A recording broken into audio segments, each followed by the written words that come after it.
a lot of times, if I was to ask you the names of the disciples, and sometimes you might be able to give me the names, and if I say, okay, fine, you give me the names, but what about those persons? What do you know about them? What's their characteristics? What's their personalities? And a lot of times, you wouldn't know. There are some of them, there are some of them that they really don't speak anything about. They're just kind of like silent. And so you're trying to figure out, okay, so who are they? And what, you know, what was their characteristics? And so what we're going to start with is kind of a groundwork out of Mark, and then we'll go from there, if y'all don't mind. Say Mark 15? No, Mark chapter 1. Oh, Mark chapter 1. Yes, in verse number 16. So it says, as he, talking about Jesus, was passing along by the Sea of Galilee, he saw Simon and Andrew, Simon's brother, Simon being Peter, okay? They were casting a net into the sea since they were fishermen. So, follow me, Jesus told them, and I will make you fish for people. Immediately they left their nets and they followed him. Going on a little farther, he saw James, the son of Zebedee, and his brother John. They were in their boat, mending their nets.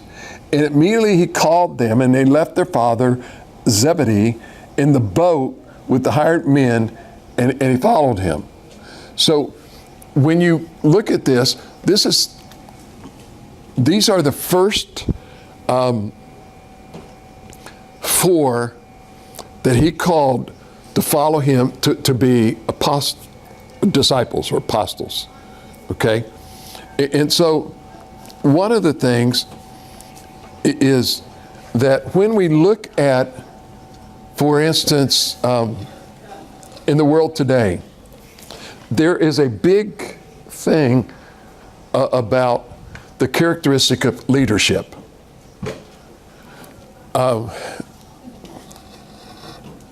So what you find is that's one of the hot topics. It doesn't matter what country that you're in. It doesn't matter what company that you're with. Sometimes even as we come into church and everything else, educators, colleges, like for instance, you have a certain college and there's a leader there, and then all of a sudden somebody says, oh, they did this, or they said that, or they tweeted this, or they posted something out on Facebook, and the next thing you know, they're saying, hold on a minute, I think they need to be fired. I think they need to be stepped down. I think they need to do this, or they need to do that. They're showing poor signs of leadership, or they may come back and say, well, hold on a minute, this person's in a position of leadership, but if you go back into their past when they were 12 and they posted something on Facebook, then they shouldn't be a leader, because that shows bad character. And so when you begin to start looking at some of this stuff, you begin to ask the question, then is leadership important? And why? Why is it important? And part of it you need to understand, and that is this. When someone is a leader, that means they have the potential to influence people. If you're a leader, let's say you're working, and you're maybe the manager of a department or a certain spot. They put you in that position of leadership because they're hoping that they've seen something in you that will allow you to influence the people underneath you that's in that department that you're a leader over. And so they're saying there's a character that we've seen in you that is there. Maybe it needs to be developed or whatever. We'll send you to some training, but we're putting you in this position because we need you to influence the people underneath you. You're in charge. And so what ends up happening is this.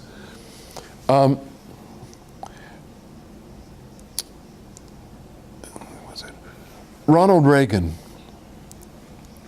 had a little thing on his desk. And all it said was, the buck stops here. He said, I'm the leader. And if something goes wrong, it falls on me. And sometimes what we need to understand is that everything rises and falls on the leadership. There are so many times that what ends up happening a lot of times is somebody is in charge, but when something happens, no, it was someone else's fault. They did it. It wasn't my leadership. And sometimes we need to understand that if we're in charge and it's our leadership, then we've got to take responsibility. We want the praise and the glory, but we don't want the hard knocks and some of the derogatory stuff that goes along. And you may be working in a place, in a business, where this occurs. Something goes wrong, and the next thing you know, the person that you're working for is blaming you, saying it was all your fault. You were trained to do something, but you didn't do it properly.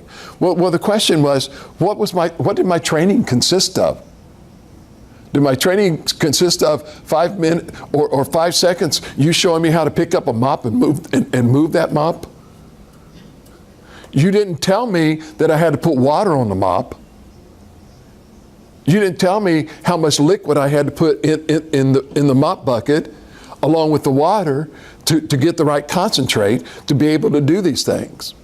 And so what happens sometimes is when we look at in the Bible, Jesus wasn't just calling anyone into these positions.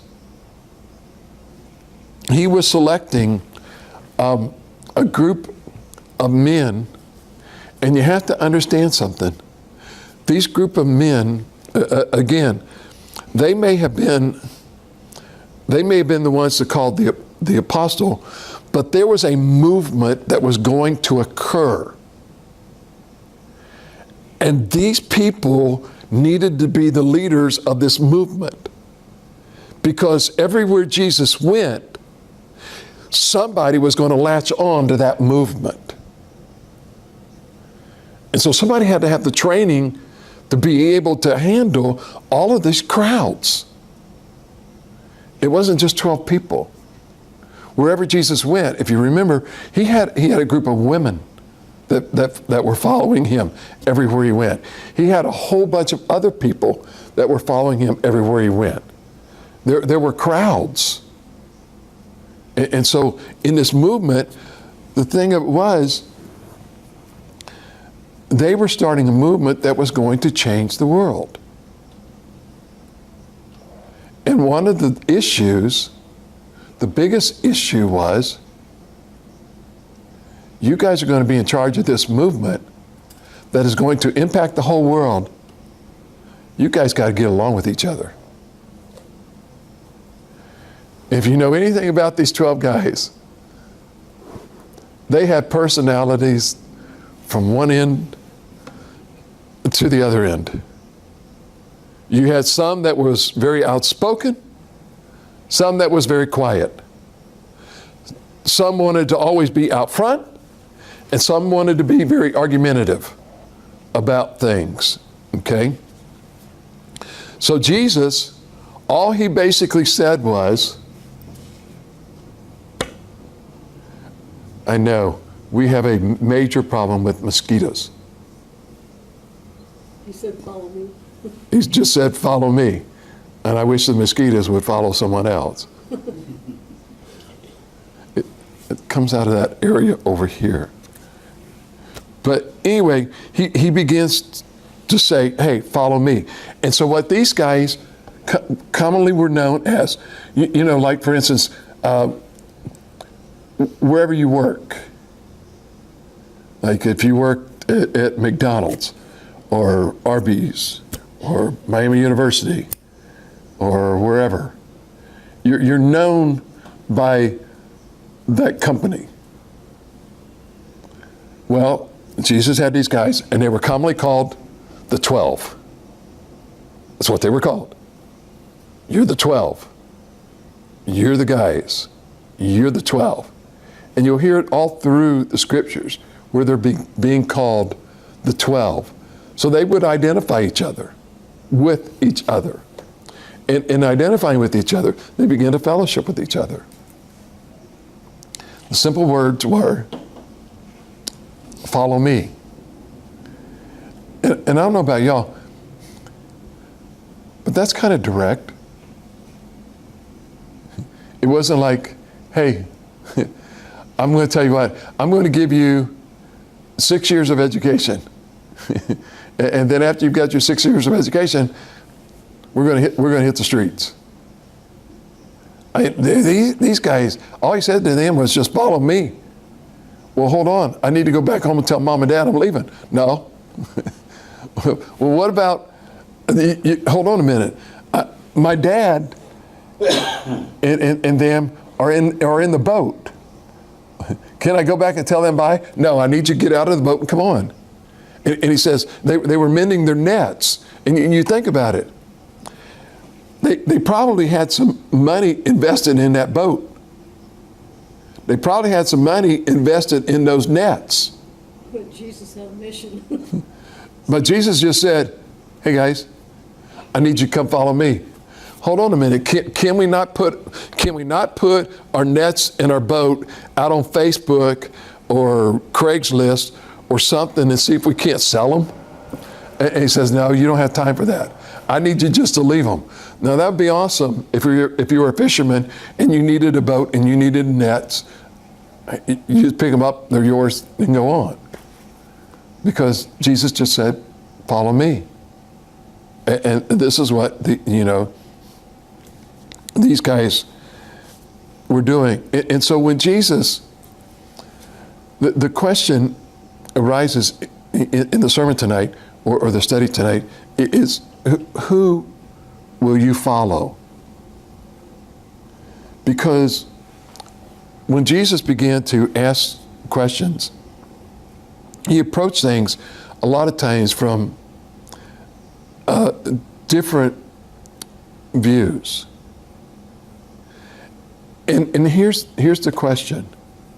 Are you leading or are you following? And so sometimes we need to ask ourselves this question. For instance, let's take sports or movie stars or singers. So who is a person right now that's out there that has a big following that you know of?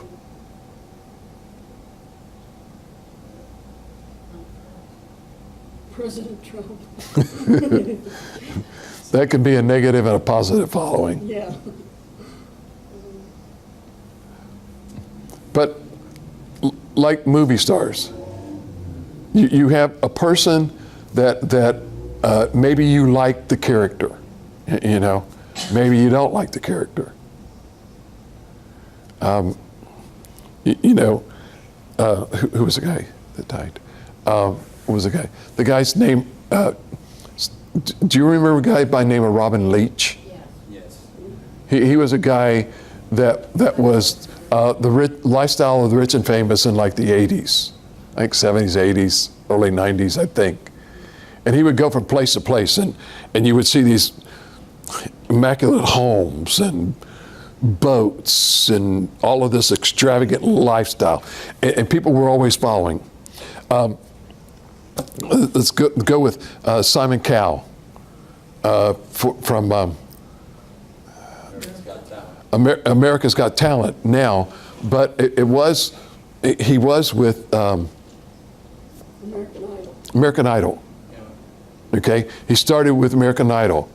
Okay, and then a lot of people didn't like him. You know, they didn't like his attitude or something. So he leaves and he goes over and he does Britain's Got Talent. Now he comes back and he's doing America's Got Talent, and he's got shows. You get a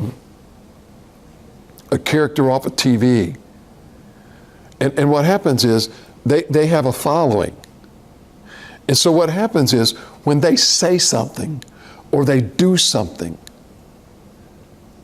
a lot of times with that following, the people are listening and hinging on all they say. It may be incorrect, or they may even give advice to you on a subject matter that they absolutely know nothing about. For instance, let's do LeBron James. Now, he knows all about, I believe, basketball. I don't think I would go and ask him how to play baseball. And the advice he might give me might be wrong. But if I'm a follower of him and he may give me advice on baseball because I'm following him and he's leading, I may assume that what he's talking is correct. And I would just go ahead and do the following.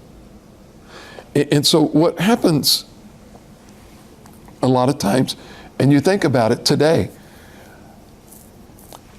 you got a Facebook page or a Twitter page. Somebody will ask you, how many followers do you have? You know? And what you do is the more and more followers you get, the higher up you get in the postings. Unless you post certain things and then they do something else with the algorithm. Okay. But it's common a lot of times when we're speaking in conversations to say, oh yeah, I follow that person on Facebook, or I follow that person on Twitter.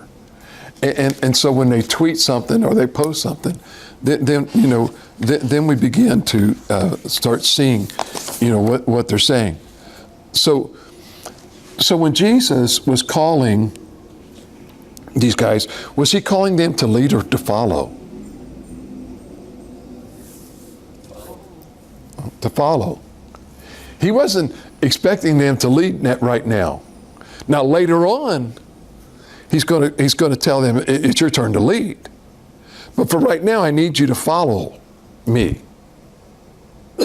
Because I need to teach you some things. I need to help you, do this. And so you think about it for a minute. And sometimes I don't think we look too much on it. For instance, if you're at a job and you're being taught how to do that job, if that person has all of these steps to do these things, and while they're sitting there talking to you, they're also carrying on another conversation. What would you learn? But they were carrying on in the other conversation. It might be, but you might miss something, okay? But what happened with Jesus, sometimes we don't realize, is this. He said, I need you to follow me. Okay? So they would take off and go down the road. And when they would get into a certain town, they would go into someone's house. Now, do you think the guys stayed outside while Jesus went in? No. Okay, so now Jesus is in the house, these guys are in the house, and Jesus starts a conversation. What do you think they're doing? They should be listening. Okay, they should be listening to the conversation. But doing more than listening to the conversation. Okay? Because all they're doing is just listening to the conversation, they may miss some things. For instance, they may miss the interaction that Jesus is having with the people if all they're doing is just listening to the conversation.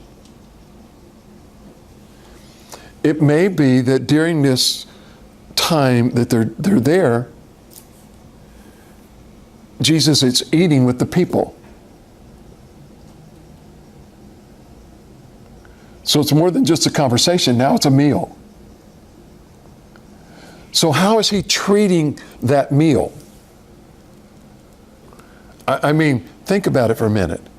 When someone invites you to their house for a meal, do you just sit there and just eat and never say a word? And the only word that comes out of your mouth is, can you pass this?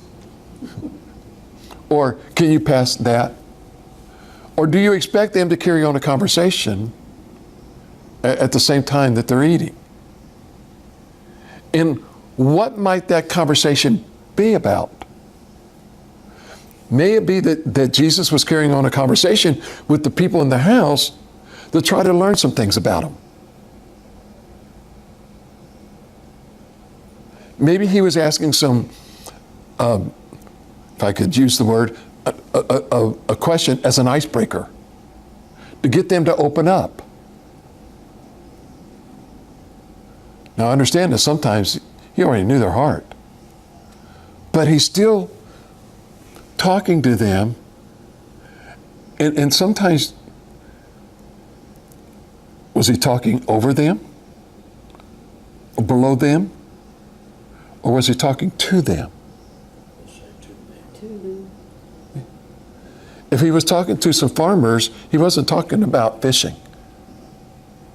He talked to them about something that they could relate to. If they were farmers, he would talk to them about farming. If they were fishermen, he would talk to them about fishing. If they had children, he would talk to them about their children. It's showing people that you care. And this is what Jesus was trying to get his followers to understand. Too many times, I've told you this, too many times what happens is when we try to carry on conversations with people, we need to be very, very careful that we're not preaching. Because we can turn them off. And they'll shut down. No. You really want to know about them. You really want to care. Because you don't know, and this is what Jesus was trying to teach them. You don't know what's going on in that person's life right now. And you don't know if they've been looking for a spot or a place to open up. And they're carrying around all of this. And sometimes they just want to get it out. And if all you're doing when they're talking to you is doing this, that's telling them, I really don't care what you have to say. I'm not concerned. That's why I try to do this as best I can. Whenever I'm talking to someone, the very first thing that I do is I turn my phone off and I lay it on its face so that if I get a message, I'm not looking at the message. You know, when you're sitting here like this and you're talking to someone, you're getting a message, all of a sudden your eyes go to the phone and gets directed. And may I say this to you? That's a trick of Satan. He'll do it to you all the time. And then the worst thing is you get these stinking phones that also get tied to your phone. And you get messages and all this stuff. And it's like, no, you know, people want to be engaged. And this is what Jesus was trying to tell them to say, that watch me. Watch me what I'm doing. Watch and learn. And isn't that what we do as kids with our parents? And as parents, isn't that what we want to do with our kids?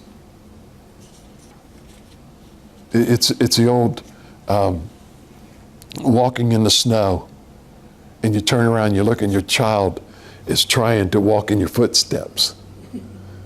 And sometimes you turn around and you realize, I need to shorten my stride. Because if I don't, they may fall in the snow or trip over something. And I need to shorten my stride so they can walk in those steps and get along. And so when Jesus was calling them, he was also telling them, you need to change direction. You've been going in this direction, and I need you to turn around and you know, and follow me. So what generally happens a lot of times, and that is this, a lot of times men get this stereotype that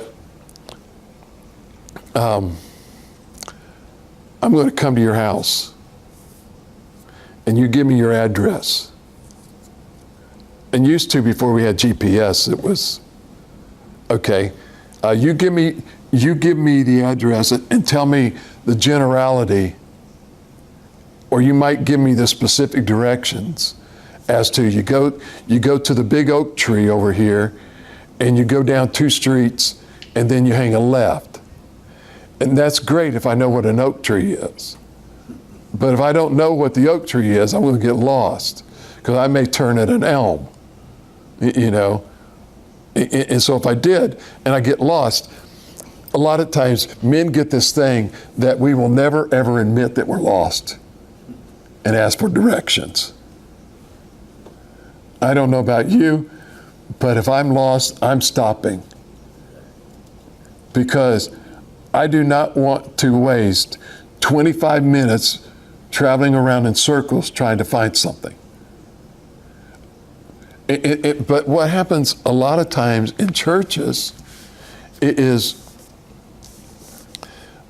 we don't want to ask people for directions. I just want to go do this. And we get out there and we're doing something and we have no clue what we're doing. And we ended up spinning our wheels and getting frustrated and end up quitting because we never got it. And so what you need to understand is that God wants to give a direction in your life. And may I say this to you, that each and every one of us are born with a sense of direction. And sometimes we get stuck and we don't want to ask for directions. We just want to go ahead and continue moving in this same direction and not going where we need to go. Okay? But Jesus was telling them that you need something, okay? And what he tells us is the same thing today. This is where John was talking about repentance. Repentance is saying, I'm going in a direction that I know that I shouldn't be going into, And so I'm going to tell you, God, I'm going in the wrong direction. And I know that I need to turn around and go back. It's like traveling down a road where the road says, there's a sign that says road closed or bridge out ahead. How many of y'all would just go ahead and go down that road?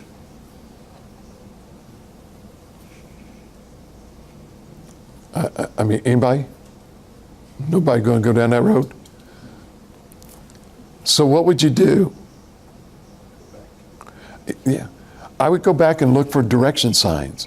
If that road's closed, somebody should have put a direction sign up to tell me which way to go in order to get to the other side that I want to get to. Now, sometimes you got to understand that there's people out there that want to mess with you. You know, they think it's funny, you know, to take and change the direction of the sign instead of the detour sign was pointing to go to the left, and they think it's funny to make you go to the right. And problem is sometimes it can take you into a danger spot. Sometimes a place where you don't want to be, okay? Or sometimes you'll see this where they're trying to point you in a direction so they can rob you or whatever. And so there's sometimes you just need to stop and ask for directions. Is this really the way that I need to go? And this is where Jesus is saying to these gentlemen and to us, God won't steer us wrong. no, he won't. His GPS works. You can't put and build a new road out there, you know, with him, okay? So what do we end up doing? Okay, and that is this.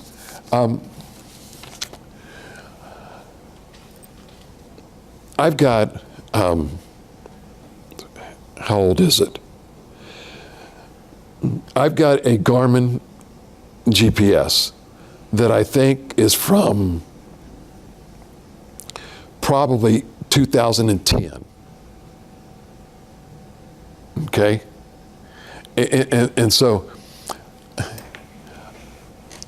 I could put an address in that GPS system, and it may take me in the wrong direction. Like for instance, when Diana and I bought our house, water pressure. Somebody's going to the restroom. Or somebody turned water on somewhere. For some reason, that thing just shoots from the pop machine. I have no idea why it's doing that. So anyway, here's the deal. When we were first there, and we bought the property, the address for it was Hamilton, Ohio, and the zip code was 45011. Okay? And so if I told you that I lived in Westchester, and here was my address, and if you had a GPS system, and you put in the address that I gave you, and you put Westchester, Ohio, it would send you over on the other side of 75. Actually 10 miles away from where I live. And it was the correct address because there was a hunter's trail over on the other side in Westchester, okay? And so now when you put it in, you got to put it in as TRL, and it'll bring you to my house, okay? But if I still use that Garmin because it hasn't been updated and the maps are outdated, and I used that, it would end up taking me there. How many times have you read in the newspaper someone was out somewhere, they had a GPS system that was outdated, and they got lost. In the GPS system, they put in an address, and they're following the GPS system, and they go off a bank. They go in a river. They go down a ditch.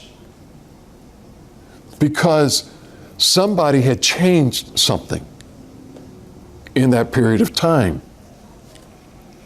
So the thing of it is, I can't trust this GPS system.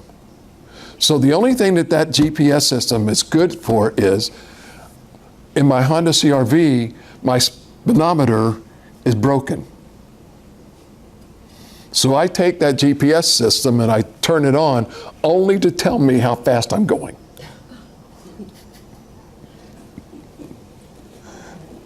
That's all I use it for.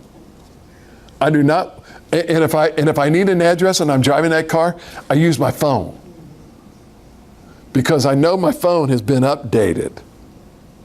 But I'm not going to use that GPS to get me to someone's house. Because it may be a brand new street and it has no clue where that street's at. And it may be taking me somewhere where I don't even want to go and I don't want to even be. But when Jesus says to come follow me, you need to understand something. I can trust his navigation. I hear people all the time say, you got to understand, the Bible is outdated. It's not relevant to today. The teachings, society has changed. That is correct. Society changes. Society changes the landscape. But God hasn't changed his landscape. And Jesus is giving us the same thing and the same command that he gave to the 12 disciples or apostles. It's just follow me. I know the direction. I know the way. And so you got to trust me. I'm not going to lead you in the wrong path. Now, if someone comes up to you and they say to you, follow me, what are they implying? That they know where they're going, what they're doing. Okay, that they know where they're going. But follow is what? Command. It's a command, but is it a noun, verb, adjective?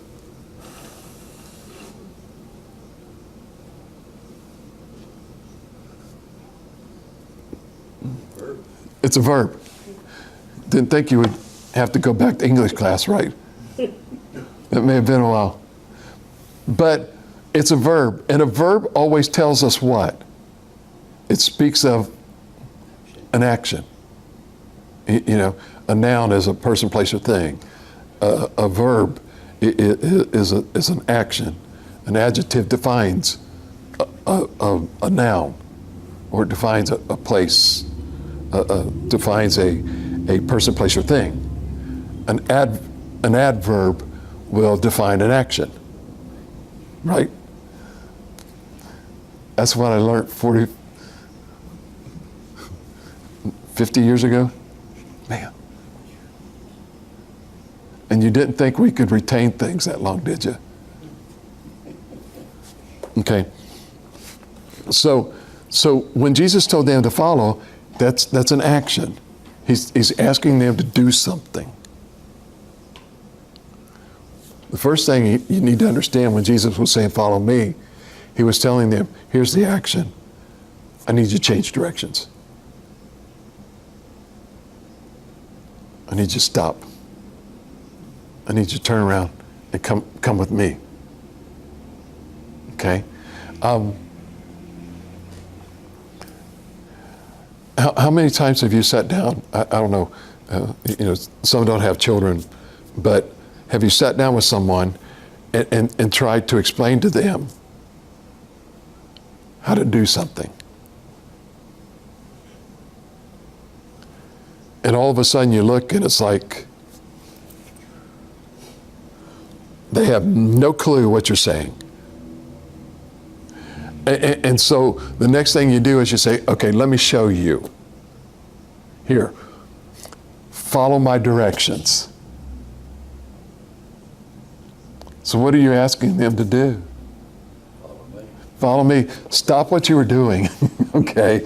This isn't working. Okay? I need you to follow me. I'm going to give you directions, and I'm going to give you a step-by-step instructions on how to do that. It's like putting something together. What we do is we put it together based upon what we think it looks like in the picture. And what we find out is it looks like the thing in the picture, but it doesn't work because we got all of these other parts over here that we didn't see on the picture on the box because it's on the inside. We've got to look at the whole picture to be able to see all of it. And what happens when Jesus says, follow me, he's trying to give us the whole picture. It's just part of it. And he's trying to give us directions. Go over to Mark chapter 8, verses 34 and 35.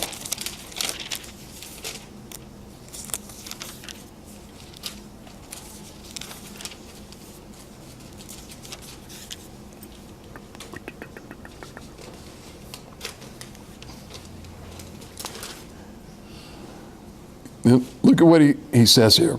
He says he's summoning the crowd. Chapter 8. Mark chapter 8, verses 34 and 35. Okay? Look at what he said. He said, summoning the crowd along with his disciples, he said to them, now, hey, if any of you, or if anyone wants to be my follower, he must deny himself, take up his cross, and follow me. For whoever wants to save his life will lose it. Whoever loses his life because of me and the gospel, he says, will save it. So let me ask you this question.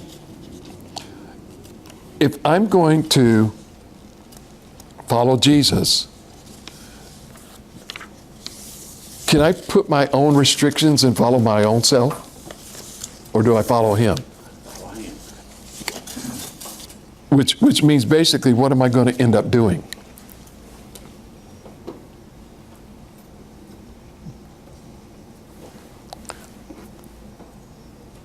Whatever he says. Yeah, I can't.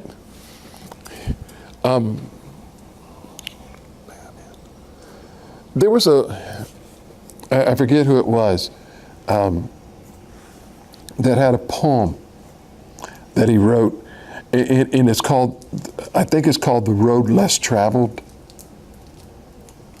He said that I came to this fork in the road, and I didn't know which road to go. I looked to my right, and I saw this road, and it looked like it had been well traveled. And then I looked to my left, and I saw this other road that didn't look like too much traffic had been on this road. And so I decided that I would take the road less traveled. And sometimes what we do in our own lives is we come to these forks in the road, and we want to go down the road. It looks like everybody's been going in this direction. I think I'll go that way. And what God is trying to say is, no, I need you to change directions and not go down this road. I need you to go down this road that's less traveled. I need you to understand you're going to have to trust me. I'm going to direct you. And so what ends up happening is, if I'm going to follow Jesus, there's some things that I need to understand, okay, that sometimes we don't. And it's a basic understanding of what is grace and what is sin. I need to understand, what does it mean to be a disciple? I need to have a basic understanding about forgiveness. And so sometimes we can't do this. And so let me give you just a few minutes, and we'll be out of here early. What was the other one you said? What is sin? What is grace? There's grace, forgiveness, discipleship, And what was the other thing I said? I don't remember. Sin. I've slept since then. Sin. Sin.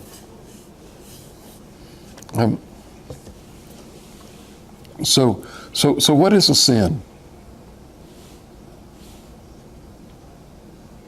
Direct disobedience to God. Direct disobedience to God? Can a sin be indirect? Well, it can be indirect too. I thought about that. Huh? It can be.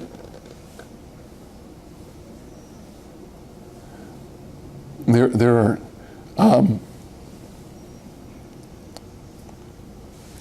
for instance, I'll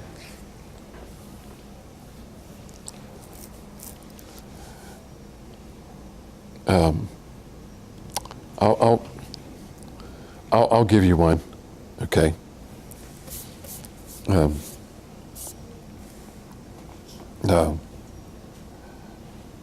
Y'all know Linda Fife, right? Is she still alive? Linda Fife. Linda Fife. Don't know. Okay. Someone told me that she was dead. Yeah, she is. Okay? No, she isn't. She's alive. Huh? About a year. Yeah. And so No, Linda Fife's over at she's at Otterbein. Otterline. Yeah. See, someone had told me that Linda Fife was dead. And so somebody was asking me, do you know whatever happened to Linda Fife? Yeah, somebody told me she was dead. Well, is she dead? No, she's alive. Okay, so did I lie? You didn't know. Well, unintentionally. Huh? You just didn't know the You didn't truth. know the truth. There's only a lie or truth. So did I lie? No. No, I did. Yes, I did. When I told that person that Linda Fife was dead, I lied to that person. Said I don't know. Hmm? You really weren't sure. I should have checked. I should have checked it out. So it's an indirect sin. That's what I'm saying. Sometimes we will carry things that people tell us. It's called gossip sometimes too. That we accept what they tell us as truth, and it's not. And it wasn't that I was deliberately telling them that Linda Fife is dead. I wasn't trying to mislead them. That's just what someone told me. But I didn't check it out until I got a call that says, hey, she's over here. Well, I didn't know she was there. I didn't know she'd ever, I knew she wasn't at Kensington, and they wouldn't tell me where she had gone. You know, so there are some indirect sometimes that we have to be careful about. Be disobedience to God. It's a breaking of God's law. The law is thou shalt not lie. Now, I could make excuses all day long that said, I didn't lie. Someone told me that. It's really a shock when you run into them. So if someone told me that and I repeated it, then it can't be a lie, right? Exactly. No, because in the garden, what did God tell Adam and Eve not to do? Not to eat of the fruit of the tree of knowledge of good and evil. Don't touch it. You can look, but you can't touch. Oh, yeah.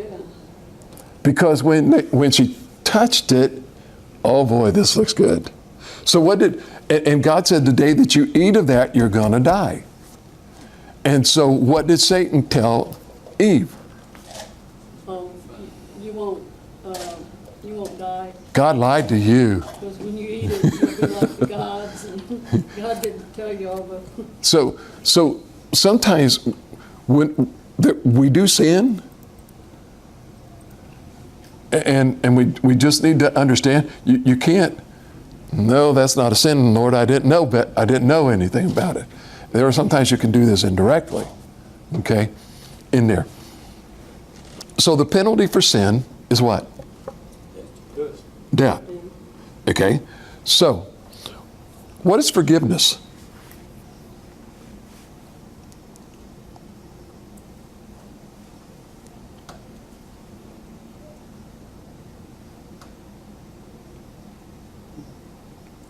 repenting of your sin? Is there wrong? Repenting of your sin? You repent. That's one aspect, but what's forgiveness?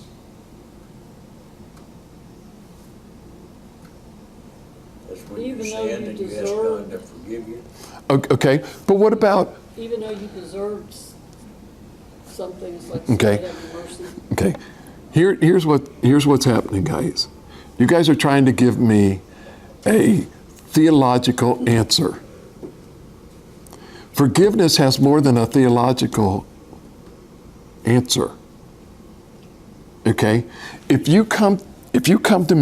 I come to you and tell you that I'm sorry for what I did, and you say, I forgive you, what does that mean? That you're wiping away my sins? So you're giving me a theological answer, which you can't do. Okay? You're willing to start over. Okay. If I come to you and I say to you that I am so sorry that I did this, and you say, that's okay, you're forgiven, that means you're wiping something away. Just though it never happened. Okay? You're wiping away the consequences of the action. Okay? Because if I did something to you and you're stirring about it, what's happening?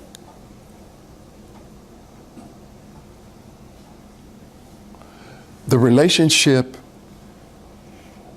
is spreading apart. Okay? So if I ask you to forgive me and you say you forgive me, if you've really given me true forgiveness, then you're restoring the relationship. Okay? Now please understand that for our actions, there are reactions or consequences. Okay? And this is what sometimes the people don't understand. If for instance, and I'll just use me for example. If the doctor told me, and the Bible told me, let's just use the Bible. If the Bible came out and spoke in plain English and said, Chuck Cotton, you need to stop drinking Coca-Cola because it's going to rot out your teeth, it's going to cause stomach issues, and it's going to cause medical issues. Okay? And that's what he said. And I did this for years. And then all of a sudden I come and I say, okay, God, would you forgive me for drinking Coca-Cola? I know you told me it was wrong, but I didn't believe you and I didn't know you. Will you forgive me for doing that? And he says, yes, I will forgive you. Okay? So what he did, and let's say that he told me that if you keep drinking Coca-Cola, you're going to die. Okay? And so the action of this was the death. So I quit drinking Coca-Cola and I don't die, but I still have some consequences. I still have teeth rotted out. I still have stomach issues or health issues or something else. I suffer the consequences of those actions. Okay? And there are some times that we need to understand that when someone hurts us or does us wrong and they ask for forgiveness, we extend the forgiveness to restore the relationship. But there are still some consequences that are still sitting out there. What if they don't ask for forgiveness? Then they suffer the consequences. And more than the consequences, they suffer the penalty of that. Okay? And so when we're talking about God, when we repent to God, and this is where God was trying to tell them, when I want you to follow me, what I want you to do is I want to restore the relationship that I wanted with you from the beginning. That's what I want. And that's what forgiveness is coming from God. And it's coming from us too. It's a restoration of a relationship with someone. And may I say that the most difficult forgiveness that each and every one of us face is a forgiveness of ourselves. It's very easy for us to forgive other people, but it's very difficult for us to forgive ourselves. And so what ends up happening is the relationship with ourself is shattered. And we beat ourselves up over it. And he's saying, hold on a minute. And this is where God comes in. Where, for instance, before you came to know God, you lived really a rough life. And so all of a sudden you come to know God, and God says, I've forgiven you of these things. And when he said, I forgive you, what he says is, I wiped it out. I don't remember this. But I guarantee you, you will. And it'll keep coming back to haunt you, because Satan will keep reminding you. Remember what you used to do? Remember what you used to be? Oh, if that person over there knew who you were before, if that person knew what you did before, oh man, they would not be your friend. And God's saying, hold on a minute, I'm your friend. And I want to restore the relationship. I'm not bringing it up. It's being brought up somewhere else. And it's not me. And this is the whole aspect of God and forgiveness. And that was what we were talking about today. Understanding this, that in Luke chapter 15, when the young man came and he asked his dad for his inheritance, he said to his dad, basically, I wish you were dead. That's a rough thing to say to your parent. I wish you were dead so I could get what it was that belongs to me, because that's what I want. And yet, when the young man spent everything, ended up in with nothing, and said, I'm going to go back home to Dad because what he said was right.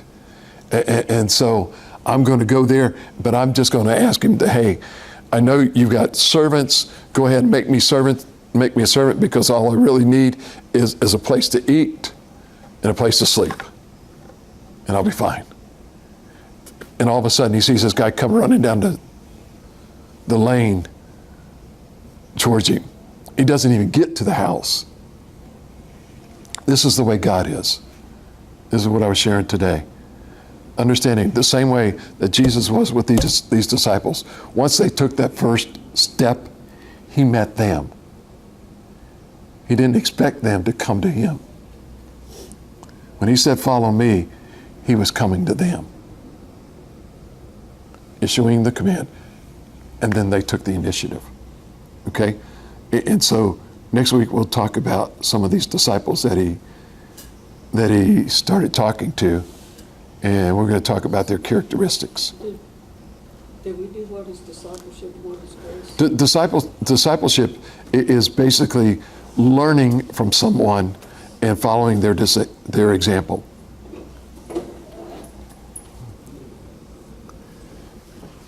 And grace is getting something that I don't deserve. Hello, this is Pastor Chuck Cotton from Calvary Baptist Church. First of all, I'd like to say thank you very much for taking the time out to either listen to our sermon or to watch it on video. We are grateful that you've actually taken the time, and hope and pray that it has been a blessing to you as it was to us as we delivered it to our congregation. We ask if you have any questions whatsoever that you email us at pastorchuck@calvarybaptistmiddletown.org, or you could come in and give us a phone call, if you would please, at area code 513-423-7251. I'd like to take this opportunity to also invite you to come to our church and visit us, if you would please. We actually have small groups on Sunday morning starting at 9:30, with our morning worship following at 10:45. Prior to our morning small groups, we also provide donuts with coffee, milk, orange juice, a time for fellowship, get to know each other, have a good time before we actually break out into our small groups for Sunday. Our worship services are uplifting, they're fast moving, and everything in our service is just a fast pace. But we do take time every once in a while to slow down as we feel the Holy Spirit moving, and we never want to hinder it in any way. We also have on Sunday evening, during the school year, we have Awana, and Awana starts with a Puggles, actually from age 2 all the way up through high school. And during that period of time, we also have a worship service. Both of these start at 6 o'clock and end at 7:30. Our Wednesday night, we have a Bible study, which starts at 7. We generally finish about 8:15. We would love for you to come and visit with us. Don't have to dress up. Just come as you are, because to us, it doesn't matter. You're a child of God, a creation of His, and so to us, you're important to everything that we do. Our motto here is building the kingdom one life at a time, and we hope that we have a chance to visit with you, get to know you as you get to know us. So thank you, and may God bless you.